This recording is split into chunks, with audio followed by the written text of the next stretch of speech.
Okay, so this short video clip I took just a couple blocks away from here. Middle Way Health offices are located in East Sacramento, which is a very nice neighborhood. We're across the street from McKinley Park, and this is just a couple blocks away. I've lived in Sacramento for about 16 years, and typically we would see people living unhoused along the river or maybe tucked away in unseen areas or perhaps in more rough neighborhoods, but now it's become a lot more visible. Mm-hmm. So my question is, in the face of this human suffering that's right in front of us, how should we respond? Well, there's two kind of we's. Like there's the personal we maybe, and then there's the society and maybe city of Sacramento we. So maybe there's three, right? Mm-hmm. So personally, each of us can kind of do something, and that's mostly going to be from my side at this point, advocating or bugging or nudging city, county, state to and individuals to be involved like that. And then for individuals passing by, perhaps, I mean, the answer is going to be different for both of us, but this is a mental health crisis when we see a lot of people living on the streets out in the open. My institutional response has been to found Middle Way Health Foundation, which is a separate from Middle Way Health Family Counseling. The foundation is nonprofit, and the mission of the foundation is to provide free mental health care. So I've had several therapists in training who have helped me with the foundation that are now licensed, and I have one intern now called an associate who's working through the foundation, and she is seeing people for free. And we have taken walk-in people, and we have gone out and talked to people in the park, and we've taken appointments too. So my particular expertise is through mental health, but I found that trying to get people into shelter or into homes and get them off the streets entails a big investment in mental health and in drug and alcohol rehabilitation. And the truth is, from my point of view, is that it's complex and we have to do everything. Just like we have to do everything for everybody else, like all of us need food, shelter, mental health, caring, medicine, everything. Why should we if we just said to one person who was, we just picked randomly, we're just going to give you like one meal. You can't raise anybody like that. Or we're just going to give you a little shelter, but we're not going to, if we said that to kids, like, we're just going to give you shelter. That's it. So you figure out the rest. I mean, so with homeless people, of course, they need more than home. They're actually going to need everything. Mm-hmm. So it is the problem is people just don't want to spend the money. The city. I mean, I like what I read in the paper. Our own Sacramento Bee reported, I think, that Mayor Steinberg says, I want to be one of the first cities to say, we're going to mandate that we provide housing. And that's not the end.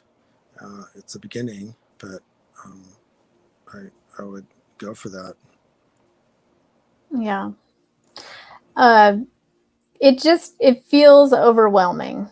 It feels like a giant problem that's so big when you see so many people out there suffering so much, when, you're just trying to live your own life as best as you can. But when you see an enormous amount of suffering there in front of you, you do want to help on the one hand, but on the other hand, it can feel so big. So, how might somebody approach that mental process of of wanting to help, but not feeling like they can. There are people that do get involved with some of the big agencies and get involved with some of the smaller ones, and are pedaling around with Sister Libby and giving out sandwiches. It's or just random acts of kindness, or I would start where you are and do what you think is possible. But frankly, there are people that go, well, why bother do anything? The planet's getting warm, and we're all going to die anyway. So for those folks, you can't say anything, right? Or you have to say, wait a minute, you're going too global. And I noticed that meanwhile, while you're talking about how the earth is dying and people are terrible, you manage to take care of your own comfort. So, that is true. Yeah. So if we approach anything too abstractly, it looks impossible. That's a good point. That's a very good point. And I like that too idealistic. Yeah. Go ahead. I like that you bring up Sister Libby as well, because she was, for those of you who don't know, Sister Libby ran Loaves and Fishes for many, many years here in Sacramento, which is one of the largest organizations addressing homelessness here. She retired from that, and then she started, I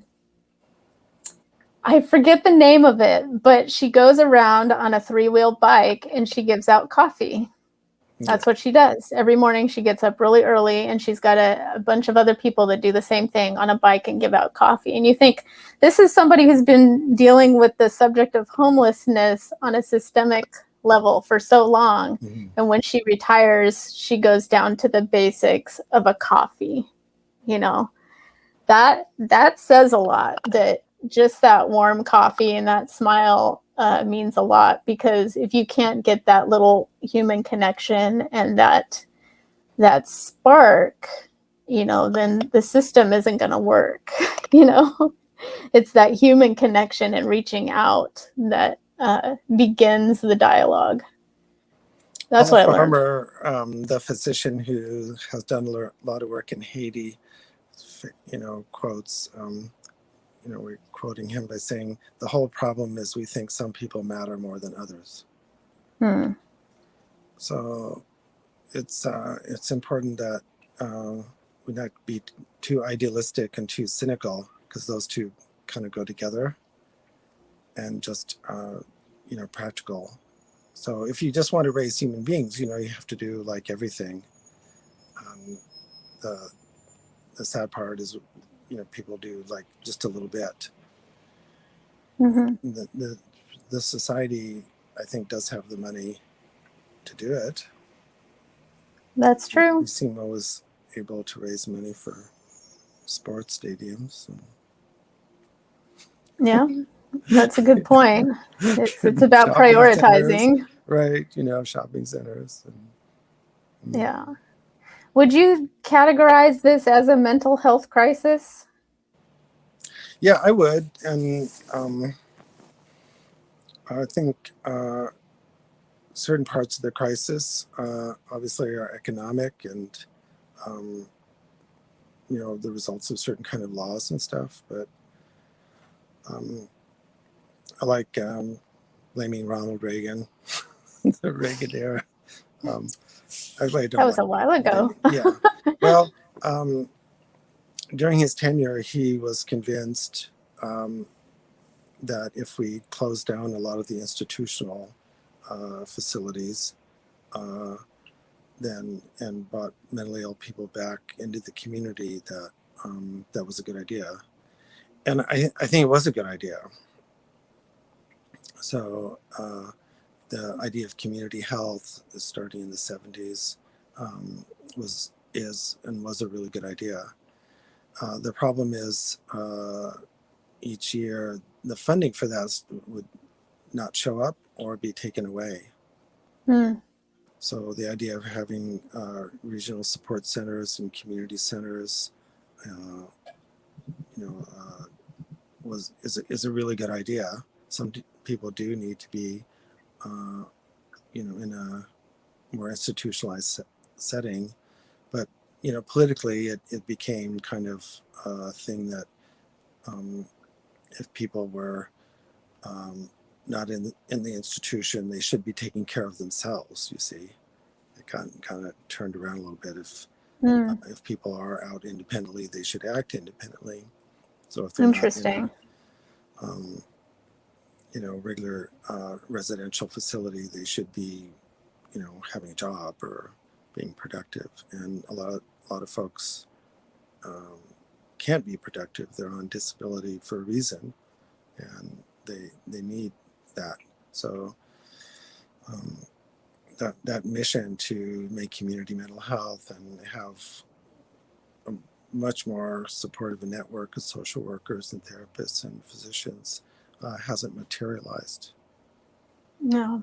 So gradually, like in a lot of health systems, the care has been pulled back, and like we're just too busy to have enough doctors or nurses or social workers. It's too expensive, we can't do it.